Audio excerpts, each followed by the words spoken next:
اللہ وحدہ لا شریک کے پاک کلام اور پیارے محبوب کریم علیہ الصلوۃ والتسلیم کی بارگاہ مقدسہ میں ہدیہ عقیدت پیش کرنے کے بعد سب سے پہلے دعا گو ہوں وحدہ لا شریک اپنے حبیب کریم علیہ الصلوۃ والتسلیم کا صدقہ حق اور سچ کہنے کی توفیق عطا فرمائے، جملہ نفسانی شیطانی خواہشات سے، حملوں سے، ہر قسم کی آفت اور بلا سے، بیماری سے، ناگہانی حادثات سے، دشمن کے خوف، ڈر، تدبیر، حسد و کینہ، شیاطین، حاسدین، حسد، شیطانی، گناہ اور نافرمانی سے اللہ اپنے حبیب کا صدقہ محفوظ رکھے۔ اللہ اس فقیر کی خیر چاہنے والوں کی خیر فرمائے۔ اللہ وحدہ لا شریک کے پاک کلام کی سورۃ المائدہ کی آیہ مبارکہ تلاوت کرنے کا شرف حاصل کیا ہے، جس کے اندر اللہ وحدہ لا شریک نے ارشاد فرمایا، یا ایھا الذین آمنوا لا تحلوا شعائر اللہ ولا الشہر الحرام ولا الہدی ولا القلائد ولا آمین البیت الحرام، اے ایمان والو حلال نہ ٹھہرا لو اللہ کے نشان، علامتیں اور نہ ادب والے مہینے، نہ حرم کو بھیجی ہوئی قربانیاں، اور نہ جن کے گلے میں قربانی کے لیے مخصوص علامتیں آویزاں ہوں، اور نہ ان کا مال اور آبرو جو عزت والے گھر کا قصد کر کے آئیں۔ اللہ وحدہ لا شریک نے شعائر کا لفظ استعمال فرمایا ہے۔ اسلام کے اندر شعائر جمع ہے شعار کی، اور اس کا لغوی معنی ہے علامت اور پہچان۔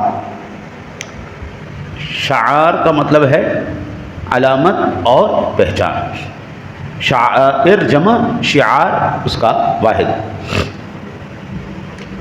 کائنات میں ہر چیز خالق کائنات کی شان اور قدرت کی علامت اور پہچان ہے۔ یہاں پر بیٹھا ہوا ہر شخص میرے رب کی قدرت کی نشانی ہے، اس کی علامت اور پہچان ہے اور مظہر ہے، لیکن چند خاص امور، اشیاء اور مقامات کو اللہ تعالی نے خود اپنی نشانیاں قرار دیا ہے۔ انہی نشانیوں کو دینی اصطلاح میں شعائر اللہ، شعائر دین یا شعائر اسلام کہا جاتا ہے۔ حکیم الامت حضرت مفتی احمد یار خان صاحب نعیمی بدایونی رحمۃ اللہ تعالی علیہ اپنی تفسیر نعیمی کے پارہ نمبر 2 میں سورۃ البقرہ کی آیہ مبارکہ 158 دوسری جلد صفحہ نمبر 104 پر فرماتے ہیں، شاعر سے ہر وہ چیز مراد ہے جن کی تعظیم رب کی عبادت کی نشانی ہو، یا وہ نشان جن کے قیام کا رب نے حکم دیا، اور شاعر اسلام سے مراد وہ امور اور اشیاء ہیں جن کو حق و باطل کے درمیان فرق کی کسوٹی بنایا گیا ہے، جن کے ذریعے حلال، حرام، احکام اور ممنوع امور کو جانا جا سکے۔ میں 21 شعائر آپ کو مثال کے طور پر عرض کرتا ہوں۔ 21 شعائر، اس کا مطلب یہ نہیں کہ صرف یہی ہیں، ان کے علاوہ اور نہیں ہو سکتے۔ یہ مثال کے طور پر چند حسب ذہن میں سب سے پہلے قرآن پاک اللہ کی نشانی ہے۔ قرآن شعائر اللہ ہے، اللہ کی نشانی ہے۔ اس قرآن کی توہین کسی بھی طرح قابل قبول نہیں ہے۔ اس کی تعظیم واجب اور لازم اور فرض ہے۔ یہ تمام شعائر اسی زمرے میں آتے جائیں گے. کوئی بھی شاعر، کوئی بھی علامت اس کی توہین نہیں کی جائے گی. اس کی بے ادبی، اس کو اگنور کرنا گویا اپنے آپ کو دائرہ اسلام سے خارج کرنا. توہین قرآن اتنا بڑا جرم ہے کہ بندہ فوراً سے پہلے دائرہ اسلام سے خارج ہو جاتا ہے، کیونکہ یہ شاعر اسلام میں سے ہے، شاعر اللہ ہے. قرآن کریم کی عظمت اور شان پر رمضان مبارک میں بے شمار دروس ہو چکے. ایک میں عظمت اور شان بیان کر دوں کہ اس وقت روئے زمین پر اگر کوئی میرے نبی کا زندہ معجزہ موجود ہے تو وہ اللہ کا پاک قرآن موجود ہے، حضور کا زندہ معجزہ. آج تک 14 صدیاں گزر گئی، قرآن تبدیل نہیں ہوا. 14 صدیوں کے اندر قرآن اسی طرح شان اور عظمت کے ساتھ پہلا ہوگا. دوسرا ہے جی بیت اللہ شریف، یہ بھی اللہ کی نشانیوں میں سے ہے. 4000 سالہ تاریخ گزر جانے کے باوجود قرآن نے کہا ان اول بیت وضع للناس للذی ببکۃ مبارکا وہدی للعالمین. پوری انسانیت کے لیے رحمت اور ہدایت اللہ نے بیت اللہ کو بنا دیا ہے. یہ شاعر میں سے ہے. ابراہیم علیہ السلام نے بنایا. انشاءاللہ تعالی العزیز میں اس کی تاریخ بھی عرض کروں گا آئندہ جمعوں کے اندر. حضرت ابراہیم علیہ نبینا علیہ الصلوۃ والسلام کا بنیاد رکھا ہوا بیت اللہ اللہ کے حکم سے بنایا گیا. اللہ کا یہ گھر بھی شاعر اسلام ہے. حکم الہی ہوا میرے گھر کو بناؤ. پھر فرمایا ان طہر بیتی للطائفین والعاکفین والرکع السجود. اس کو طواف کرنے والے، حج کرنے والے، نماز پڑھنے والوں کے لیے پاک بھی کر دو. 4000 سال گزر گئے، یہ شاعر اسلام اسی طرح اپنے وقار اور عزت کے ساتھ براجمان. بیت اللہ بھی. اور پھر یہ یاد رکھیے ہم اہل محبت ہیں، ہم اہل ذوق ہیں، ہم اہل ادب ہیں، ہم اہل سنت ہیں. ہم وہ ہیں جن کا سیدھا شجرہ جا کے صحابہ اکرام سے وہاں سے ہوتے جناب رسالت مآب صلی اللہ علیہ وسلم تک پہنچتا ہے. ہمارے علوم سینہ بسینہ صحابہ سے، تابعین، تبع تابعین، صلحاء، اولیاء، علماء، پھر طلباء تک یہ پہنچا ہے. اس کے لیے کسی بھی کاغذی سند کی ضرورت نہیں. اللہ نے ہمارے سینوں کو ان انوار سے منور کر دیا ہے. قرآن کو اللہ نے کتاب کا محتاج نہیں رہنے دیا. قرآن کو اللہ نے کسی کاغذ کا محتاج نہیں رہنے دیا. دنیا کے اندر سے سارے کاغذ ختم ہو جائیں قرآن پھر بھی باقی رہے گا. دنیا کے اندر ساری کتابیں ختم ہو جائیں میرے نبی کا فرمان پھر بھی باقی رہے گا. کیونکہ اللہ نے محفوظ وہاں فرمایا ہے جہاں پر چوری کا کوئی خطرہ نہیں ہے. سینے جب تک موجود رہیں گے قرآن کی عظمت بھی اسی طرح رہے گی، میرے نبی کے فرمان کی عظمت بھی اسی طرح رہے گی، بیت اللہ کی شان بھی اسی طرح رہے گی. تیسرا شاعر مزارات انبیاء. کسی بھی صورت میں حضرات انبیاء کرام، اولیاء کرام کے مزارات کی توہین نہیں کی جائے گی. ان کا ادب، ان کا احترام بعین ہی اسی طرح ضروری اور لازم ہے جس طرح ان کی حیات مبارکہ کے اندر لازم. قرآن پاک کے اندر واضح طور پر فرما دیا گیا وَلَوْ أَنَّهُمْ إِذْ ظَلَمُوا أَنفُسَهُمْ جَاءُوكَ فَاسْتَغْفَرُوا اللَّهَ وَاسْتَغْفَرَ لَهُمُ الرَّسُولُ لَوَجَدُوا اللَّهَ تَوَّابًا رَحِيمًا. تو مزارات انبیاء کی توہین بھی شاعر اسلام کی توہین ہے.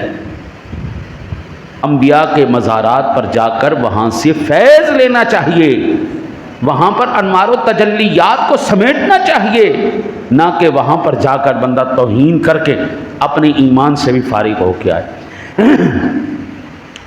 پھر یہاں پر نہیں، مزارات انبیاء تو ہیں ہی، آثار انبیاء بھی شاعر میں سے ہیں آثار انبیاء، وہ مقامات جہاں پر کریم آقا جی اعلیٰ نبینا علیہ الصلوۃ والسلام یا حضرات انبیاء کو خاص نسبت حاصل ہے۔ مثلا مقام ابراہیم یہ بھی شعائر اسلام میں سے ہے، اس کی بھی توہین نہیں کی جائے گی۔ زمزم کا کنواں ہے، صفا اور مروہ ہے، یہ بھی شعائر اسلام میں سے ہے۔ مزارات حضرات اولیاء اللہ ہیں، یہ بھی شعائر اسلام میں سے ہے۔ اگر کوئی یہ کہے کہ جناب ہم تو ان کا ادب نہیں کریں گے، احترام نہیں کریں گے، ہم توہین کریں گے، اس کا اسلام کے ساتھ کوئی لینا دینا واسطہ۔ عام مساجد بھی عام مساجد بھی یہ شعائر اسلام میں سے ہیں۔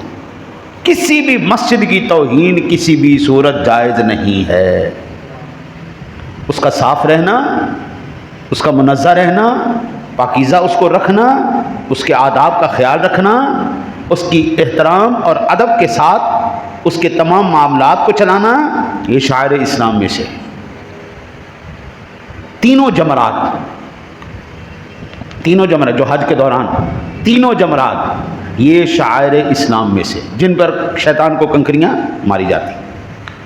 حرمت والے 4 مہینے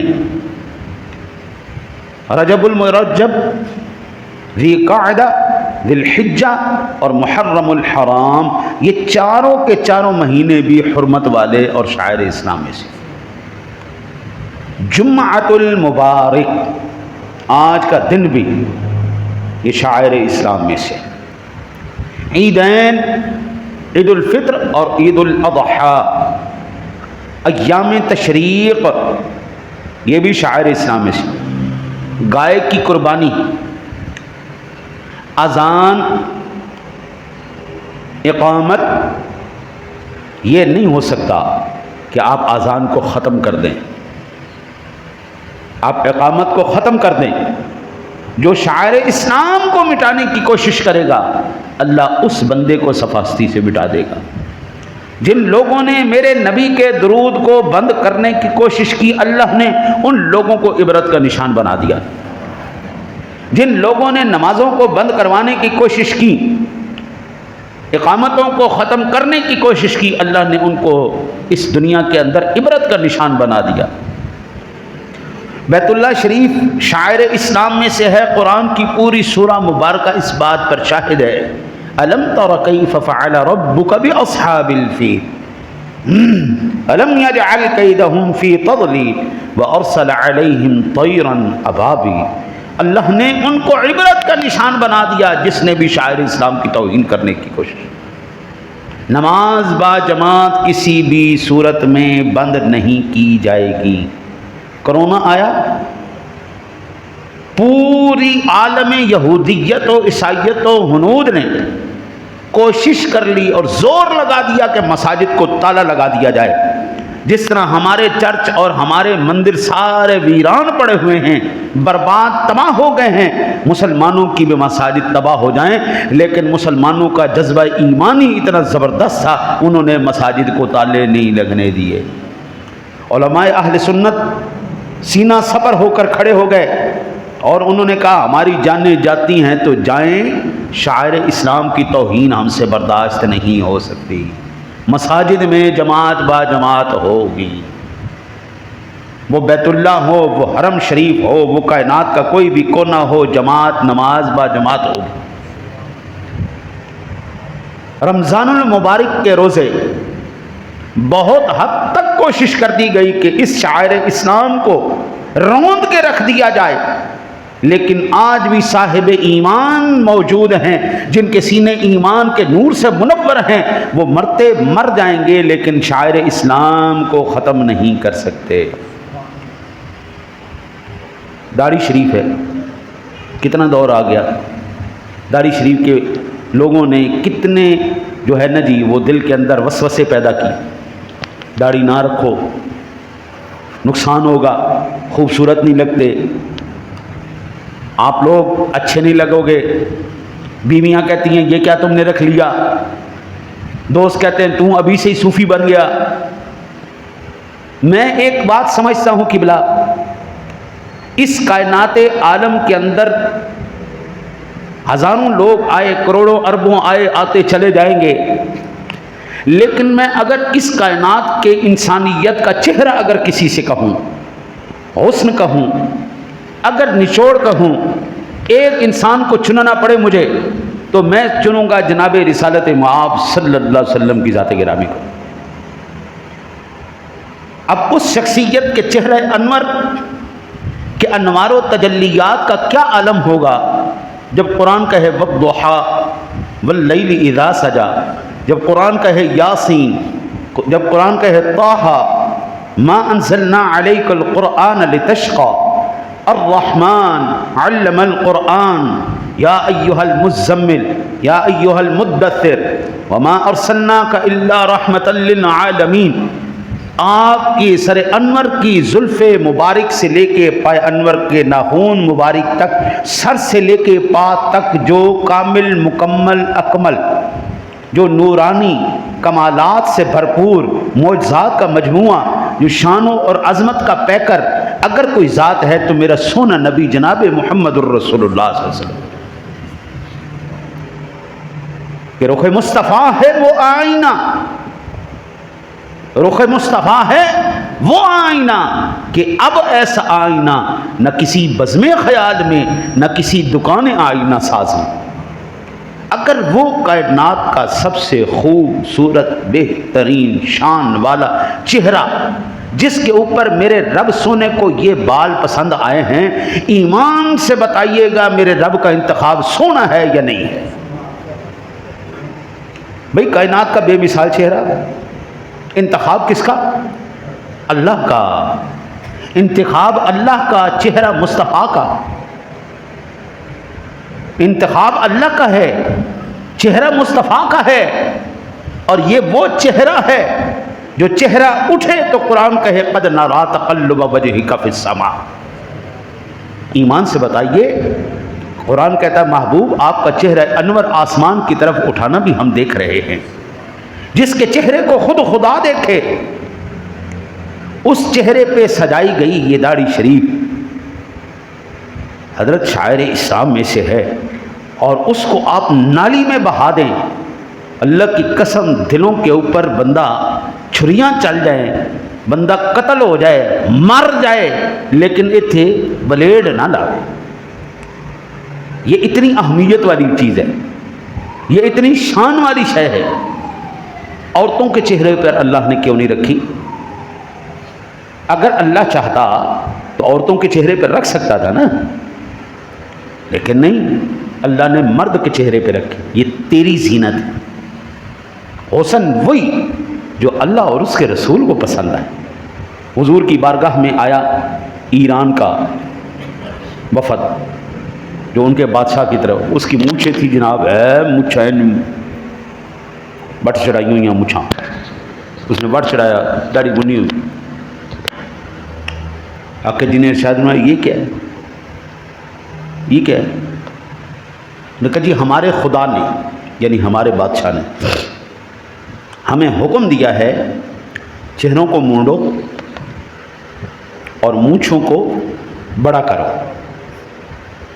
آقا جی کریم علیہ الصلوۃ والسلام نے ارشاد فرمایا میرے رب نے مجھے یہ حکم دیا ہے اس کو چھوڑو، اس کو مونڈو، اس کو پست کرو۔ میرا رب تو مجھے یہ حکم دیتا ہے یہ رکھو، تمہارا رب تمہیں حکم دیتا ہے اس کو مونڈو۔ اب ایمان سے بتائیے، رب کا انتخاب، چہرہ مصطفیٰ، مرد کی نشانی،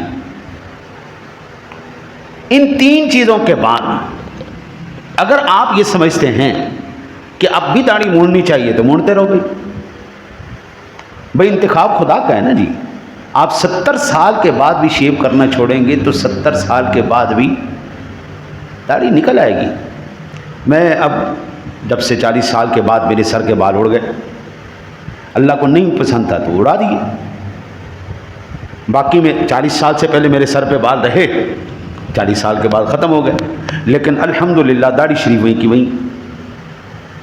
میں 100 سال کا بھی ہو جاؤں گا، داڑھی میری شریف میری وہیں کی وہیں رہے گی۔ اس کا مطلب یہ ہوا کچھ ایسی چیزیں ہیں جو اللہ چاہتا ہے بندے کے ساتھ رہے، چاہتا ہے اللہ۔ وہ حضرت امام جلال الدین سیوطی نے ایک واقعہ نقل کیا ہے، وہ دیگر مقامات پر بھی ہے، اشارتاً میں آپ کو عرض کر دیتا ہوں۔ شرح صدور کے اندر یہ واقعہ موجود ہے۔ حضرت سیدنا موسیٰ کلیم اللہ علی نبینا علیہ الصلوۃ والسلام کا زمانہ اقدس ہے۔ ایک بندہ جس طرح حضور موسیٰ علیہ السلام عمل فرماتے وہ اسی طرح عمل کرتا، جس طرح حضرت موسیٰ علیہ السلام پگڑی شریف پہنتے وہ بھی پگڑی شریف پہنتا، وہ لباس پہنتے وہ بھی لباس پہنتا، جس طرح اللہ کا نبی چلتا وہ بھی چلتا، جس طرح انہوں نے داڑھی شریف رکھی اس نے بھی اسی طرح داڑھی شریف رکھی۔ موسیٰ علیہ السلام کو بعض مرتبہ یہ چیز اچھی نہیں لگتی تھی، یہ میری نقل کرتا ہے۔ بندہ مر گیا، لوگ اس کو ناپسند کرتے تھے، دیکھو جی نبی کی نقل کرتا ہے، بے وقوف آدمی مر گیا۔ لوگوں نے کہا بڑا بدتمیز آدمی تھا، نبی کی نقل کرتا تھا، اس کو اٹھاؤ گند میں پھینک دو، روڑی میں پھینک دو، اس کو بالکل کوئی پروٹوکول نہیں دیا جائے گا۔ اللہ وحدہ لا شریک نے وہی نازل فرمائی، جبریل امین کے ذریعے پیغام بھجوایا، پیارے موسیٰ ہمارے دوستوں میں سے ایک ہمارا دوست فلاں جگہ پر پڑا ہوا ہے، اعلان کرو اپنی امت کے اندر، سارے مل کے اس بندے کو اٹھاؤ، اس کا غسل کفن کرو، اس کا جنازہ پڑھو، جو پڑھے گا اللہ اس کو بخشش عطا فرما دے گا۔ موسیٰ علیہ السلام بڑے حیران ہو گئے اس بات پر، اللہ اکبر، اچھا بڑا اتنا وہ اللہ کی بارگاہ میں مقبول بندہ ہے۔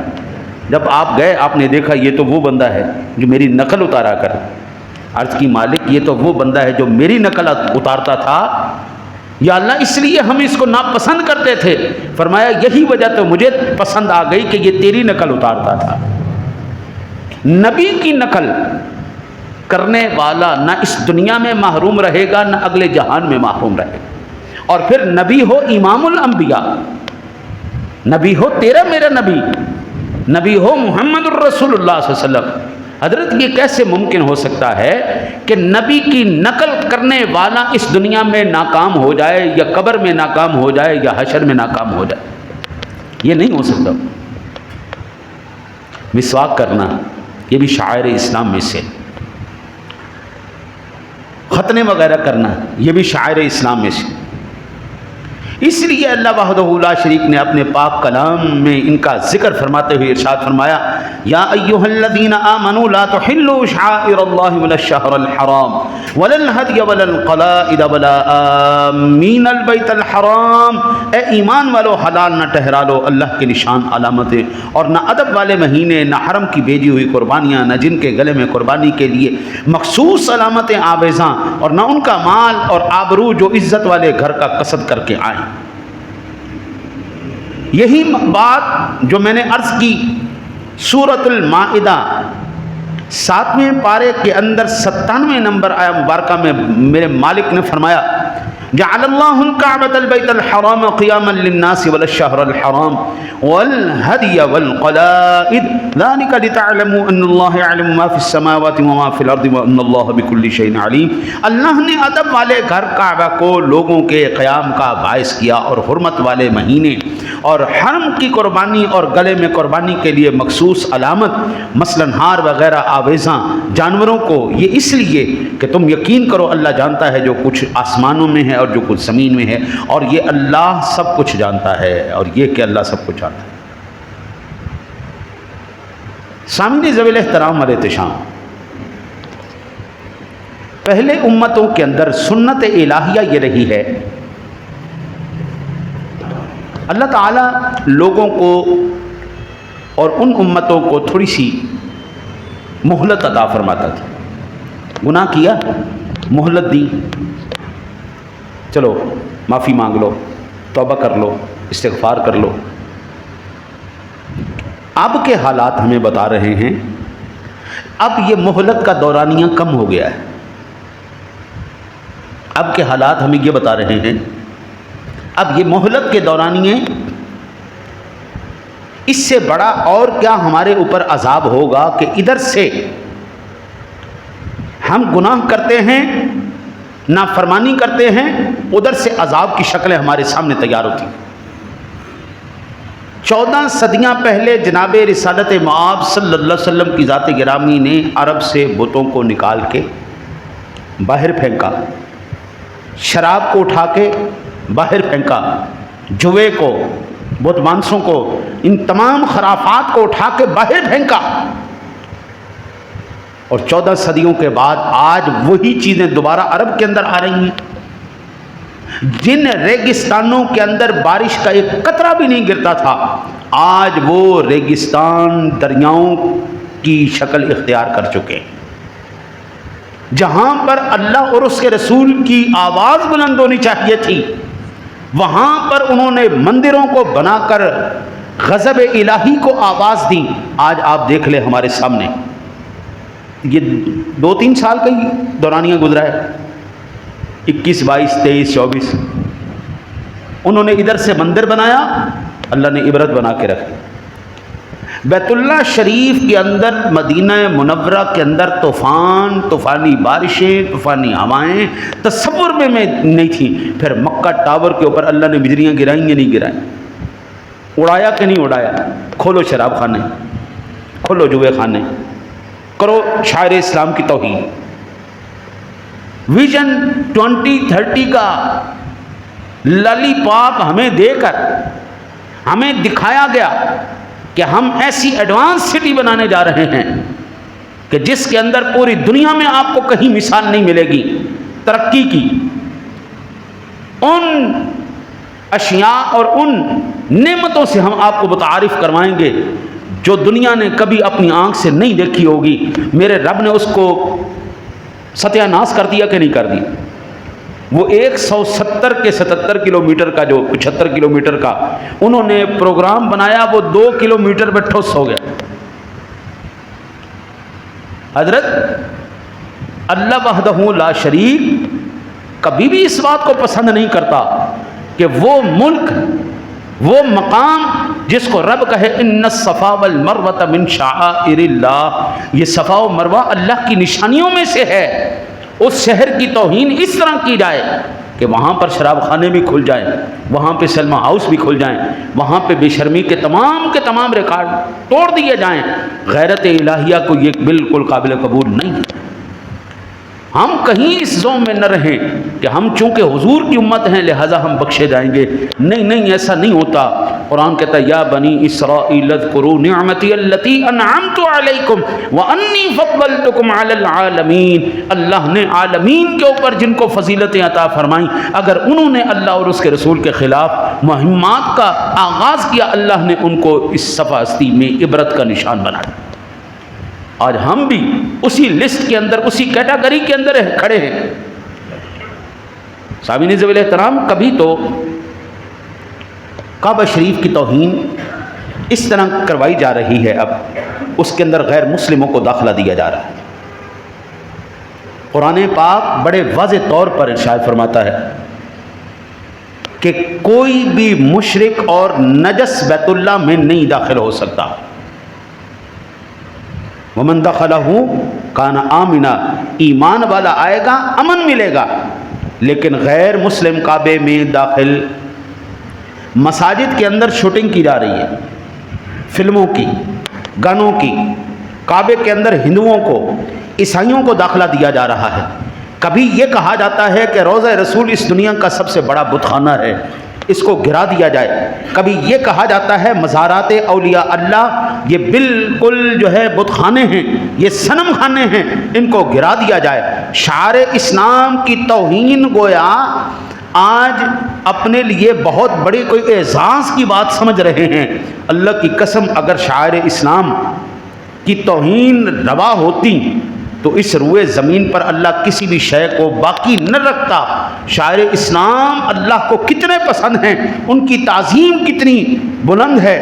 آپ بیت اللہ شریف کی تعمیر سے دیکھ سکتے ہیں، 4000 سال سے زیادہ گزر گئے، اللہ نے بیت اللہ کو کچھ نہیں ہونے دیا۔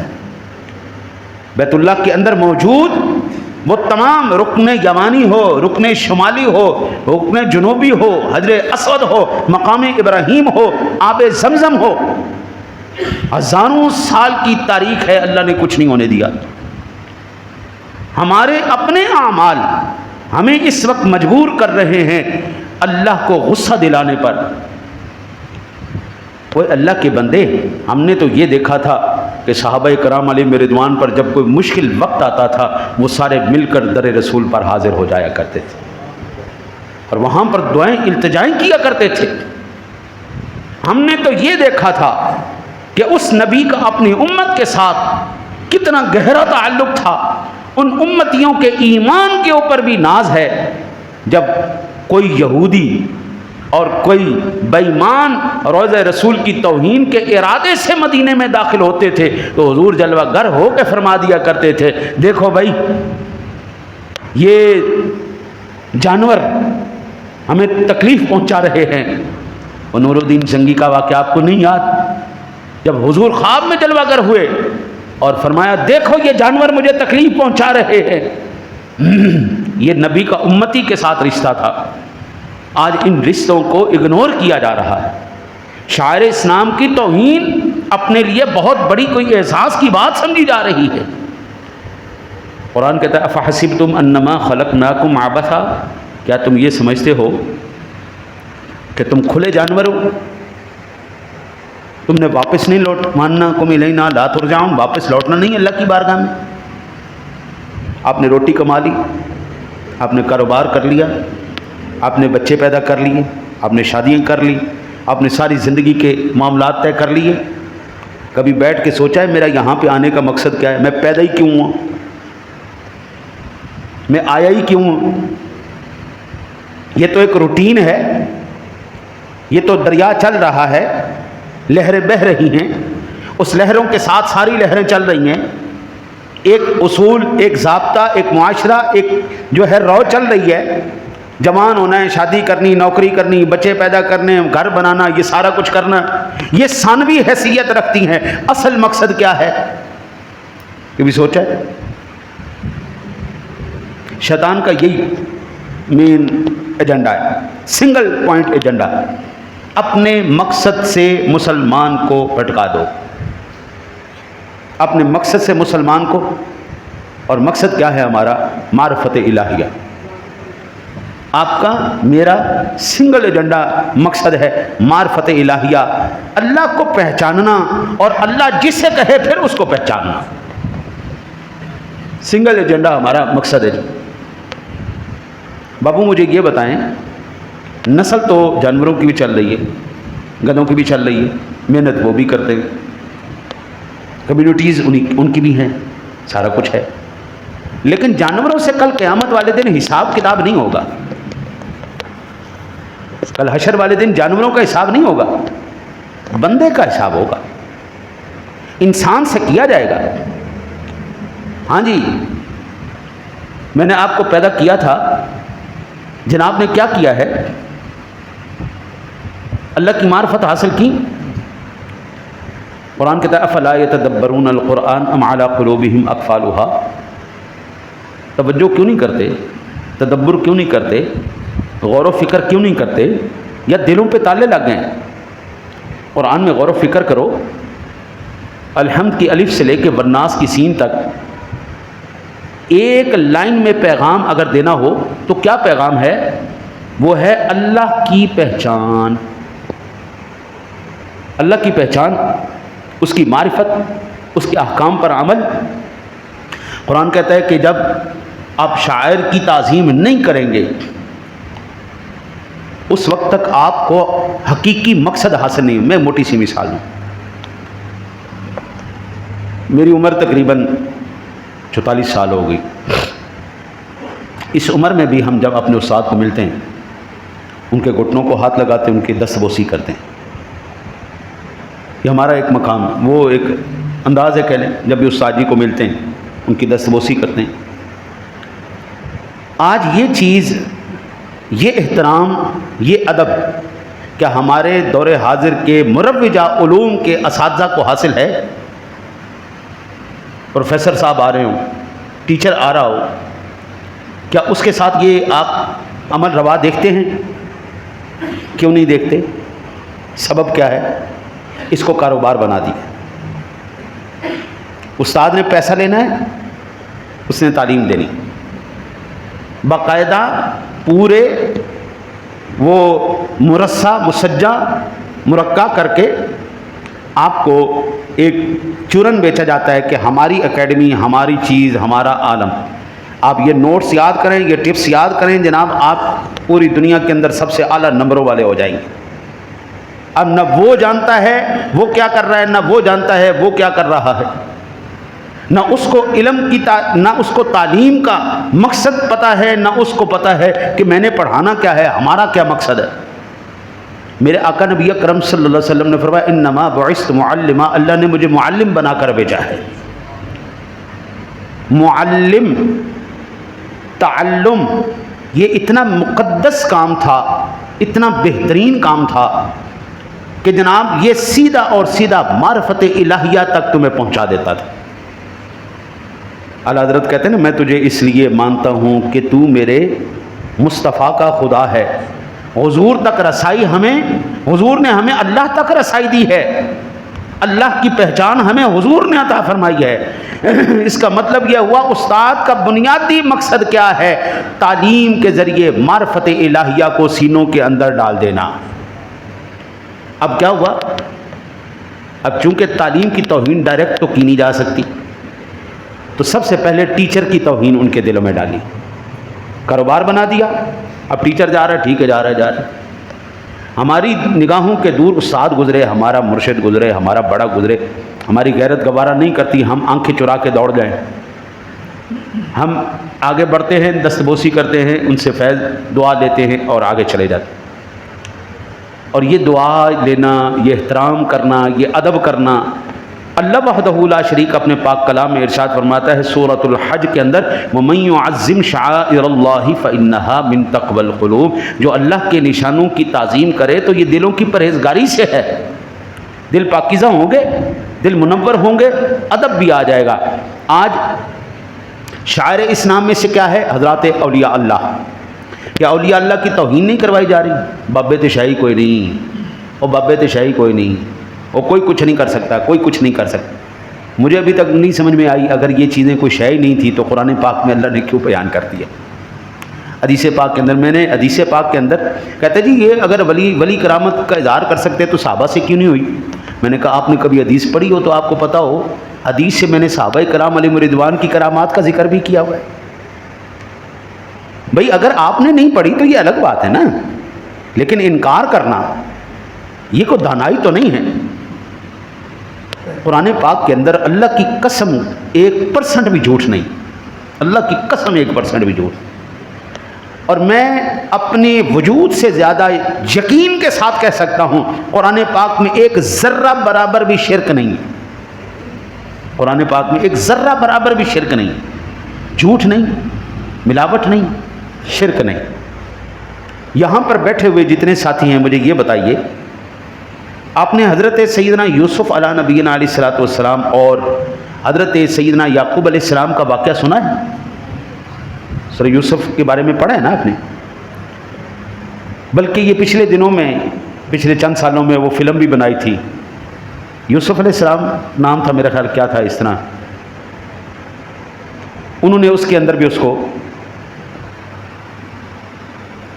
قرآن پاک کے اندر ایک واقعہ بیان کیا جا رہا ہے سورہ یوسف شریف کے اندر، حضرت سیدنا یعقوب علیہ نبینا علیہ الصلوۃ والسلام کی ذات گرامی کی آنکھیں وصال ہجر یوسف میں رو رو کر بے نور ہو گئی،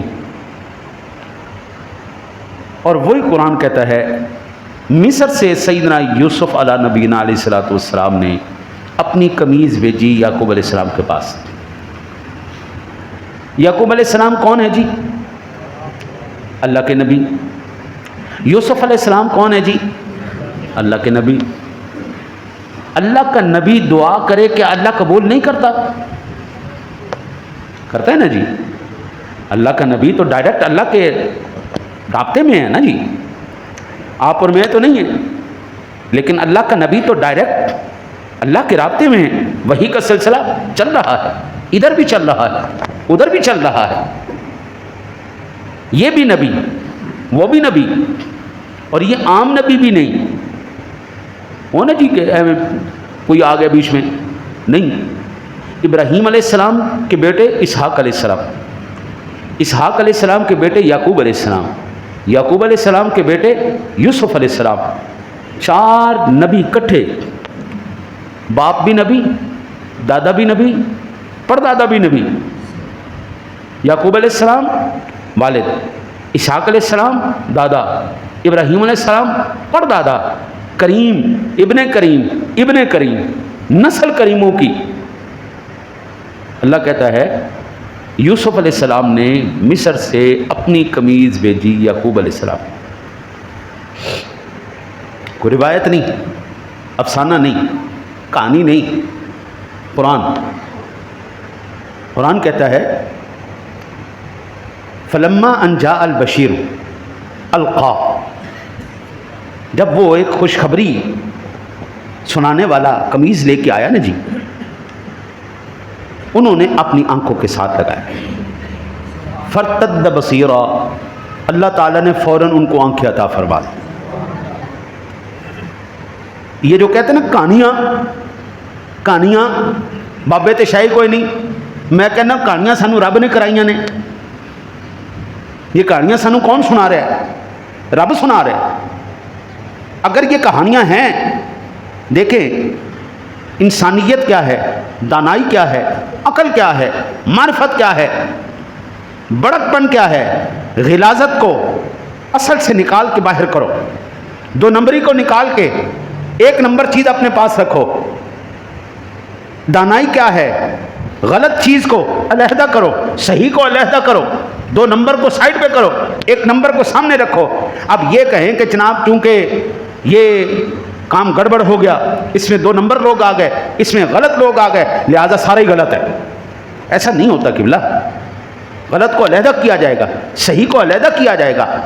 یعقوب علیہ السلام بھی اللہ کے نبی، یوسف علیہ السلام بھی اللہ کے نبی، ادھر بھی جبریل آ رہے ہیں، ادھر بھی جبریل آ رہے ہیں، ادھر بھی وحی چل رہی ہے، ادھر بھی وحی چل رہی ہے، سارے دیگر معاملات اللہ ان سے کر رہا ہے، یہ معاملہ بیچ میں کیوں کروا دیا؟ وہاں سے وہ دعا کر دیتے، یہاں سے یہ دعا کر دیتے، اللہ آنکھیں دے دیتا، یہ قمیض والا بیچ میں پروگرام کیوں چلوایا ہے؟ اور پھر یوسف علیہ السلام کی جب قمیض چل رہی ہے، یعقوب علیہ السلام کہنے اگر تم یہ نہ کہو نا بابا سٹھیا گیا ہے، بابا بڈھا ہو گیا ہے، میں نے آج یوسف کی خوشبو آ رہی۔ حضرت یہ کہانیاں ہم نے نہیں کروائی، یہ کہانیاں ہمیں قرآن نے کروائی ہیں۔ اب قرآن اگر سچا ہے تو کہانیاں سچی ہیں، قرآن اگر سچا ہے تو بابے سچے ہیں، اگر قرآن غلط ہے تو پھر کہانیاں بھی غلط ہیں، پھر بابے بھی غلط ہیں۔